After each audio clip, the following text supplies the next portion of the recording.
आम्ही तर बाबा अजिंठा लेणी फक्त पुस्तकातच बघितली होती. आज योग आला होता प्रत्यक्षात तिथे जाण्यासाठी. आज आमचा दुसरा दिवस होता छत्रपती संभाजीनगरमध्ये. मस्तपैकी रेडी होऊन आम्ही अजिंठा लेणी बघण्यासाठी चाललो होतो. पण जाता-जाता म्हटलं चला आधी नाश्ता करून घेऊया, कारण तिथे गेल्यानंतर फिरण्यासाठी खूप सारी एनर्जी आपल्याला लागणार आहे.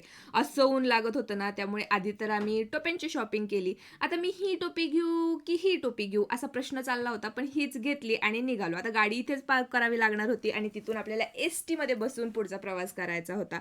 असं चालावं लागत होतं ना इथे. खूप साऱ्या पायऱ्या होत्या. जीव तर फक्त बाहेर यायचाच राहून गेला होता आणि तिथपर्यंत जायचं होतं चालत. पण ज्यावेळेस वरती पोहोचलो ना, आत गेल्यानंतर सगळा थकवा निघून गेला. कारण इतकं सुंदर होतं ते. बुद्धांची ही मूर्ती, त्या काळी बनवलेलं हे पेंटिंग, कोणतीही टेक्नॉलॉजी नसताना किती सुंदर, सुंदर गोष्टी तिथे बनवल्या आहेत आणि आता एवढ्या सगळ्या गोष्टी असताना सुद्धा मला नाही वाटत, की इतकं छान कोणीतरी काहीतरी बनवू शकतं.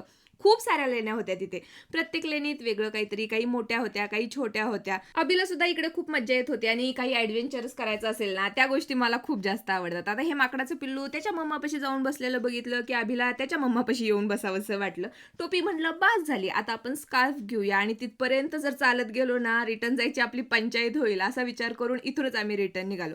कारण आज आम्ही ठरवलं होतं, की जाता-जाता शिर्डी साईबाबांचं पण दर्शन आपल्याला घ्यायचंय. प्लॅनिंग तर आपण खूप सारे करून येतो. काही होतात, काही नाही होत. जेवण पण आम्ही इथेच पटकन करून घेतलं आणि त्यानंतर आम्हाला शॉपिंगसाठी काही-काही गोष्टी दिसल्या. आता शॉपिंग करताना आम्ही फसणार नाही असं तर आमच्यासोबत कधी होतच नाही. इतकं सारं ट्रॅफिक लागलं होतं ना. हां, आता नाहीये पण ते ट्रॅफिक मागे गेलं. शेवटी हे बंद व्हायच्या टायमिंगलाच आम्ही हा बीबी का मकबरा बघण्यासाठी पोहोचलो. आता ताजमहाल बघण्याचा योग कधी येईल माहिती नाही. पण म्हणतात, की बीबी का मकबरा ताजमहालची प्रतिकृती आहे आणि खरंच हे सुद्धा बघण्यासाठी खूप छान आहे. चला भेटू नेक्स्ट व्लॉगमध्ये. तोपर्यंत बाय.